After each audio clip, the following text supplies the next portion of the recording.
Hey everybody, I'm Elysia Buss, host of Horsepower Empowerment Through Connection, and today I have the great privilege and honor to get to talk to Rebecca Harris, and she is in Launceston, Cornwall, England, and she has quite the stories to tell you today, including the first one about Floppy. Rebecca, thank you so much for being on the show today. Thank you for having me. You're very welcome. Now, not only do you have a Floppy, the sheep who was born during the pandemic, right? He was born at the beginning of lockdown. Beginning of lockdown, a surprise birth. You also have 7 horses, right? Yes, lots of horses. And with your horses, you ride like bridleless, right? I like doing bareback riding. I do nearly all my riding bareback, and then I like to have each horse prepared and trained to be able to ride bridleless. That is so cool. What is that process like? It depends on the horse, because when I started teaching bridleless riding and when I started learning to ride bridleless, a lot of it was about trust for me and about being in control of the horse. And as I've progressed and felt more confidence in myself and more trust in myself, and then I need less and less degree of feeling like I need to control, then the relationship becomes more important. That's beautiful. So in the beginning, and I'm not joking, with my mare, because she was a little bit of she could be a bit of a runaway and a bit spooky, I would take the bridle off, sit on her for literally a few seconds, pat her down the shoulder and go, yay, I rode bridleless and I didn't die. And I put it up, like second by second, ride by ride, being able to just do a little bit, walk around, come back, walk around. And I think teaching her bridleless took me the longest time. And then I got more confident about riding with no bridle on. And then it depends on the attitude of the horse. I have a warm blood gelding who's not very forward thinking. It was no trouble to me to take his bridle off because he wasn't going to go anywhere. He's like, don't you do. He's like, I'll just stop and eat grass. So he learned very easily in like a couple of sessions to be able to stop, turn. But keeping him in balance is much harder when he's bridleless. So I tend to find he needs a saddle for me to feel more secure to help him with his balance. Interesting. Bareback, the two of us bounce around and it's kind of a little bit of a free-for-all. And then recently I got my Lusitano and his balance is beautiful. I can well imagine. And bridleless with him was really easy to kind of transition into. The first time I took his bridle off, he looked at me and he went, what do you think you're doing? Right, it'll be fine, don't panic. I did that a couple of times. Then we just backed up a step, walked a step, turned. By 3 rides in, we were walking circles. 4 rides, we were trotting. 5 rides, we were cantering. And then ride 6 and 7, we went back to doing piaffe and fun stuff. Wow, that's amazing. And he loves the feeling of trust that I give him when he's bridleless. He loves my joy of being bridleless on him. And he'll always stop on a breath. So if you just breathe and come back to balance from any gait, he can come and stop.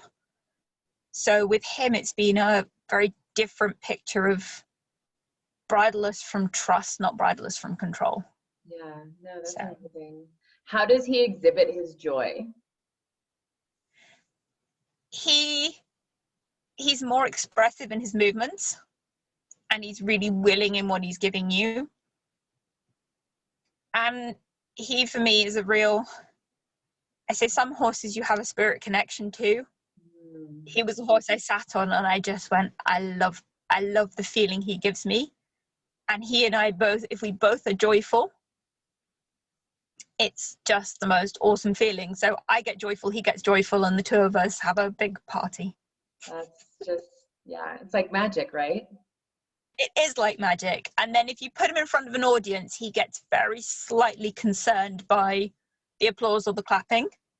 But when I say to him, it's okay, I got you, he just gets more and more, he gets tense, but more and more expressive and more connected because he wants that reassurance.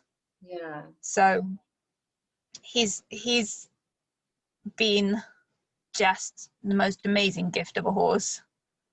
It is like owning wings. Aw, I love that. It's just like owning wings. With the horses that you train, what's the connection like there? Somebody brings their horse in and they want you to train it to be bridleless. A lot of the horses that have come in generally are young horses.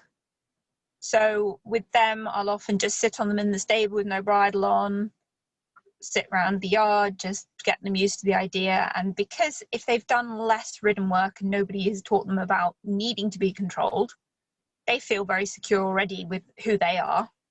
Interesting. And if you just partner with them, they very quickly accept that idea, and then gradually you increase the ability to be able to direct them where you'd like to go. So then teaching humans to trust them is the harder part. Right, I can well imagine. We have greater trust issues.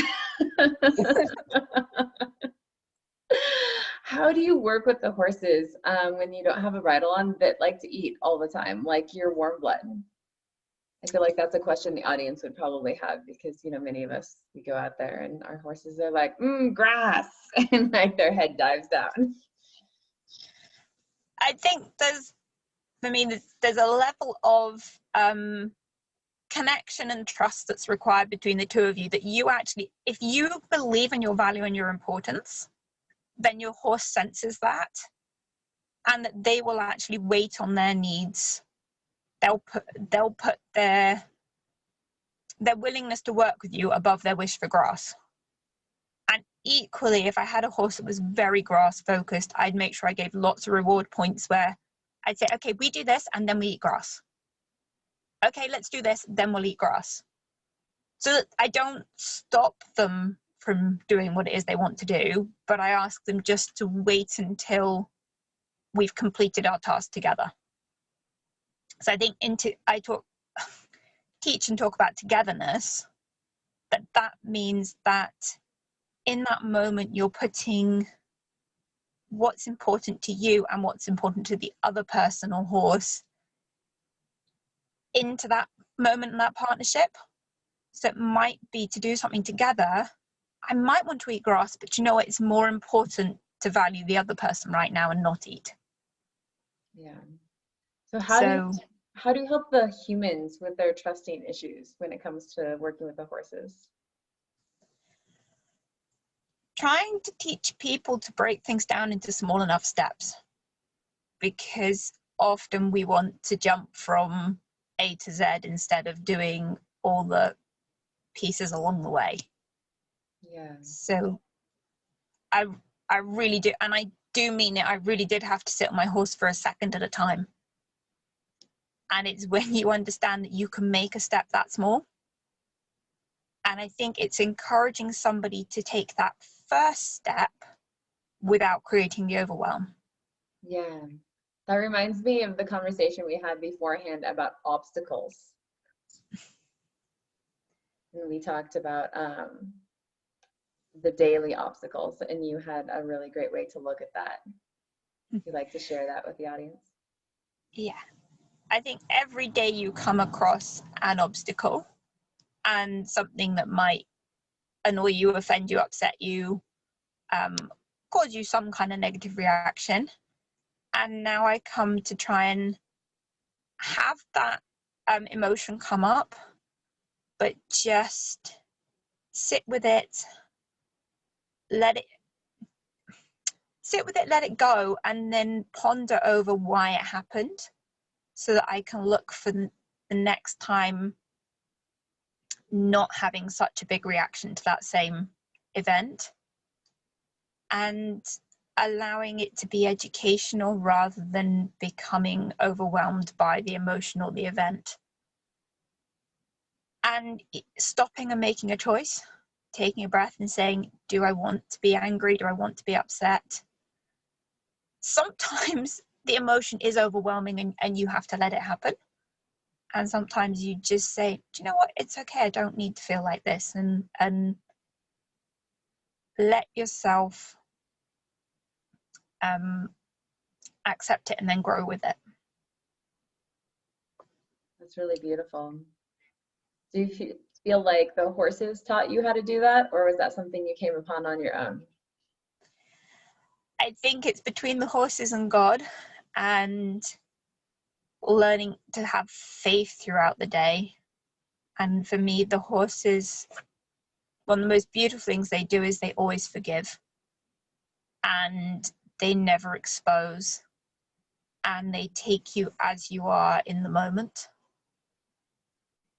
And I think one of the most beautiful things one of my horses ever said to me, and I say said to me, sometimes I'm with them and there would just be a phrase or something that I know in my heart, or I come across. And with her, I was thinking about not wanting an animal communicator to be able to speak to her, because she could basically, there are lots of things I've done now that I would before that I would now do differently. As you learn, you make mistakes. As you grow, you know, as a teenager, I get frustrated or angry and I want to make something happen, and I get tough with her. And I wouldn't want her to tell somebody how horrible I'd been, is how I felt about it. Sure. And she just kind of gave me this feeling of, but I wouldn't share anything that wasn't of value. And I feel that the horses really only like to share or like to bring up something that can help us to grow or move on. So if there's something we could do differently that they could support us in doing better, they will share that. But they're not looking to shame or blame us for our humanity, as it were. Yeah. That ability to feel, that ability to act and respond. And I've been in a bit of I think every horse comes along to show you something different. Yes, definitely. Every now and again, I like to think I've got it. I like to think I've reached that plateau where you can kind of be on the mountaintop and now act out of your accomplishment. And every time somebody, usually a horse, turns up to send me back to the base of the mountain, back into the forest, and do another journey. You need another walkabout. Come back later. Yeah, there's a few more things you haven't actually dealt with yet. There's a few more things you need to work on. You have this little issue over there. And I kind of find I'm very careful with the people I interact with. And because I'm self-employed, I have a life that allows me to only interact generally with people who I want to be around, who want to be around me. So day to day with people, most of my interaction is, I'd say, like 99% positive. Just like there might be one little thing that comes up here or there that wasn't expected. Right. So I don't generally allow people to challenge me. I will find ways around to keep away from all conflict and love and look after and be nice and keep that all nice. And then, so in order that I grow a little bit, God sends me another horse. Like, I know you've been trying to keep yourself in a bubble. However, here's the next little bit of growing to do. Quite a few years ago, I bought a horse to buy and sell, and he ended up staying 3 years. And he came to show me everything I hated about myself. Ooh. Really quite incredible. And everything after a while, I started to notice all the behavior patterns that he had that irritated me were actually my own. That's a big thing to recognize. Well done. And then we had an afternoon that was me crying for nearly 45 minutes on his shoulder. And that was a big day. But he came, there were things, and I think, what on earth have you got, why are you having a problem about that? And then I'd step back and look at the bigger picture, and then I'd see that about myself. So I never actually accomplished training that horse. I don't think he was ever meant to be. He didn't come to be trained. He came to train me. And sometimes we have to accept that actually what we think is the purpose and the goal of something isn't really its outcome at all. Indeed. And I've got a horse at the moment who's busy challenging me on the difference between leadership and control. Because control doesn't work with her. But choice and leadership will get me everywhere. Yeah, and every now and again I slip back into trying to control her. And then she shows you how that does not work. her behavior continues to escalate in a negative direction. And then I step back and I stop trying to make her stop doing whatever she's doing, and I give her a new plan. And when I redirect her into a new intention, then she starts to focus more on me and give me more value. And yeah, she's come to up my self-worth. That's her goal. That's fantastic. That reminds me about the conversation of the brownies. Yes. So I was telling Elise that sometimes I can get a little bit autistic in the way that I think or the way that I act. And I'd say it's almost like my brain would freeze up and I couldn't respond to somebody with the answer to their question. And on one particular day, somebody had asked me for a spontaneous answer. And they gave you 5 minutes to go away and come up with a spontaneous response. Which of course meant I started thinking. Now that I'm thinking, and because I'm thinking, this is not spontaneous. But I have no idea how to get this back to being spontaneous. So when I came back to the group to share my spontaneous idea, I said, I can't do it. I said, it's not spontaneous, I can't do it. And the person leading kept pushing for this answer. And another member of the group just looked at me and said, tell me how to make chocolate brownies. Now, I did think she was kind of really out of place with this question, but I'd made brownie the day before, so I knew the answer to the question. So she said, give me the recipe. So I tell her amount of flour and eggs and chocolate and sugar and everything needed. And then she looks at me and says, now tell me an animal. And without hesitation, I just gave her the reply, pig. And the goal was an animal for a person. So then the leader said, well, who's the animal for? And it was actually the girl who'd helped me, Miriam. And she said, why the pig? And I said, because they're intelligent and loyal. And Miriam had a way to help me find a way around my solution and my problem by redirecting my thoughts and my brain back into something I knew how to do. I was then able to give her the spontaneous answer that was required by this group exercise. And I often think sometimes for our horses, it's very important that if they don't understand something, we give them something easier to do and come back to the question that they didn't get. Because the human aspect of horse training is never give up, keep going, keep going, keep going. But if their mind is unable to process that request in that moment, they're not able to learn. Yeah.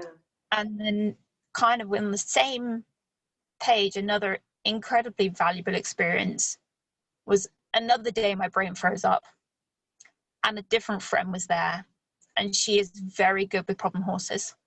She can outweight the most challenging horse, And I happened to know on that day that going quiet and not answering was not going to end up being a solution to this problem. I couldn't get out of there. Normally I could get out of there. Normally if it's an awkward question, if you just go quiet, people get upset and they don't keep pressuring you. With this friend, I knew that wasn't going to be an option. No, not on the options list. But equally, because I knew her well enough, I knew her heart was for me, and the reason for pressuring me wasn't to put me under pressure, it was to help me find a way out. And she was very patient, and then she started with yes/no questions. So with yes/no questions, I could then nod or shake my head. And then she declared that this wasn't quite a good enough response. So then I had to verbalize my yes/no responses until, again, the thing that I couldn't give her a reason for in the first place, she helped me through until I could actually verbalize my reason. So I think sometimes you need the right relationship and a person with enough patience to help you create the neural pathways through these difficulties. And then because she'd helped me find that pathway through, the next time it happened, I actually felt more like I had a choice. I had a choice to get lost in that place of stuck and confusion in my brain, and I had a choice to find an answer, even if it had to be a very simple one. Yeah. So it's a really interesting way to grow. But if you can stay with it long enough to help either redirect or simplify it, the solution does happen. That's really beautiful. Thank you so much for sharing all of that. I do appreciate it. So I'm curious in regards to relationship, winding back to the beginning in regards to Floppy. Now you do some different shows and performances, right? For like larger audiences. Yeah. And I think I saw a video with Floppy at one of your big shows. What's it like to have the relationship between Floppy and yourself and the horses, especially when performing? I'd say Floppy at the moment has to do all his performing from home because you're not allowed to travel sheep. Oh. Well, you'd have to have a movement order. So he hasn't left home to do anything. But with Floppy, this is complete spontaneous relationship. Somebody said, "Are you going to train him?" And I said, "No, he trains himself." So the other evening, he wanted to join in my Liberty session. Ever since he's been a little lamb, well, as a very little lamb, I carried him everywhere. So I'd be working the horses with the sheep in one hand and the rope in the other hand. It teaches you how to have a better, very good, subtle body communication with your horse when you've only got one hand and you haven't got a second arm to use. And you might have a wiggly sheep. Yeah. So in the beginning, Floppy was involved in this kind of horse training because he had to be carried. He wouldn't let me put him down. He'd just bleat too much, so I'd just scoop him up and keep working the horses. He did have a ride on Smushy once or twice as well, when he wouldn't sit at the side of the school, so he had to sit on the horse. On the horse. And then he got a bit bigger, and then he'd come and join in my schooling sessions and bounce around the school. And then now it's saying you'll be working the horse and he'll come in at Liberty and just stay next to you. And it's that relational aspect of he comes because he wants my company. And I was teaching a lesson at home. He insisted on me opening the gate, letting him join me, and then he's sitting at my feet. That's so precious. In the sand. So my poor client had to ride around me and a sheep. That is so funny. But yes, I mean, there's been an awful lot, because of lockdown, I had a lot of time. So unlike most people whose orphan sheep are kind of fed and their needs are met and then they go on to be sheep, I'm afraid to say Floppy got a little bit more humanized and came everywhere with me, all around the farm, to the field, to the horses. And that time investment has built that relationship. And I had to, when it came to coming out of lockdown in the beginning, I could leave the farm for about 4 hours. And I had to gradually extend the time so Floppy wouldn't be too distressed. Yeah, because I get back and just get yelled at for an hour, bleating and bleating. Yeah. Mummy, you left. Mummy, you left. So I'd have Did he to ever sit ride in the with him. car with you? He's been in the car twice, I think. So, Does he but like the he car? was fine about the car, although driving home he did want to sit on my knee. But he was very little, so it was all fine. But the other thing he'd do is he'd like to sit on my knee while I ate dinner in the evenings. Because I'd leave him in the house with the people I was staying with. And he wouldn't bother them at all. He was nice and quiet. And then I'd finish the horses and come in, and then he'd want my company. And be So if it's dinner time, yeah, sit on my knee while I eat my dinner. So one very spoiled, loved sheep, but I also say he is probably my sanity and my my joy. Aww. So will you he shear gave me him? structure and routine. Will you shear him in the spring? Yeah. So he's staying. He lives on the farm. He free ranges everywhere, so he can go anywhere he wants. We have 2 goats as well. Do they get along? So within reason.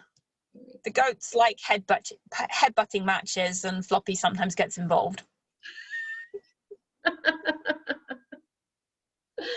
So it's daily entertainment when you walk around the farm, followed by however many horses you're leading, 2 goats, a sheep, 2 dogs, and maybe a cat or 2.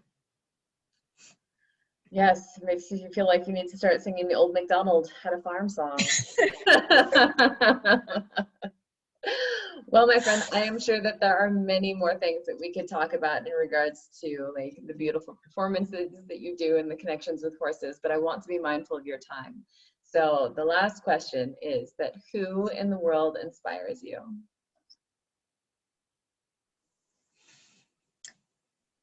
I think the biggest inspiration is the horses themselves. And I think they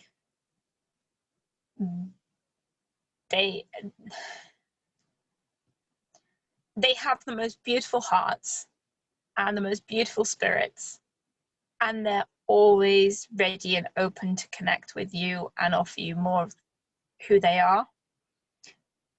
And as much, there are many people who do amazing things with horses. I think I've come to realize that the horses love each of us as we are, and they're looking for not me to be somebody else or me to try and be inspired by somebody and therefore work like they work. They simply want me to be me and to offer them the best of myself. So I think the best inspiration is actually listening and learning from the horses and learning to give them the best of me every day. That's beautiful.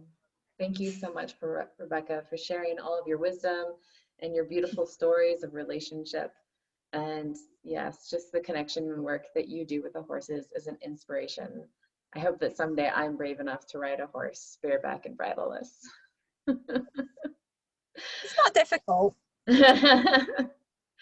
Well, everybody, thank you so much for watching today. I will post links to Rebecca's website and Facebook page. So if you want to find her, ask her more questions, get training, get your horse training, anything that you're looking for, we will have it for you below. So thank you again, Rebecca, for being here. And until next time, everybody, bye. Thank you. You're welcome.